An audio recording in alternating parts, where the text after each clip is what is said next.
Ya'ni eng boylari sepadigan atirni menga ko'rsat debdi. Desa, sen bu joydan topa olmaysan, o teparoqqa chiqsang eng qimmat atirlar o'sha yerda sotiladi debdi. Kirib haligi joyda aytibdi, keling deb kutib olsa, menga Madinaning eng boylari sepadigan atirni menga ko'rsatgan, o'shuni sotib olmoqchiman debdi. Ko'rsatsa, yo'q, bu emas, bundan ham yaxshisini, bundan ham eng boylarini atir sepadigan insonning atirini bergin, bu ham emas debdi. Keyin tortishib haligi do'kondor bilan haligi odam Muhammad ismli bola tortishib tursa, o'sha Madinani shayxlardan bir inson do'konga kirib ketdi. Shu yerda bir atir olaman deb tortishayotgan inson bormi debdi. Ha, inson o'g'li debdi. U holdan beri Madinani boylarini, atirini ber deb bizga to'polon qilyapti debdi. Kelib haligi shayx Muhammad ko'rib turib, bir ko'rishlikka izn bering menga debdi. Keyin quchoqlashib ko'rishib quloqiga aytibdiki, birodar, siz u atirni topa olmaysiz debdi.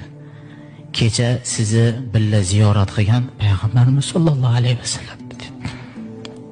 Sizni shu joyda Madinani aylantirgan Rasululloh sollallohu alayhi vasallam edi debdi.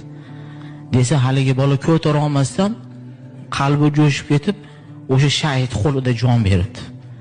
Keyin do'kondorlar yugurib kelib, bu kim, qanaqangi inson desa, kechqurun Rasululloh sollallohu alayhi vasallam meni tushimga kirib, falon joyga borasan, do'konga kirsang, bir inson o'sha joyda atir talashayotgan, atir olaman deb o'sha do'kondor bilan talashayotgan bo'ladi.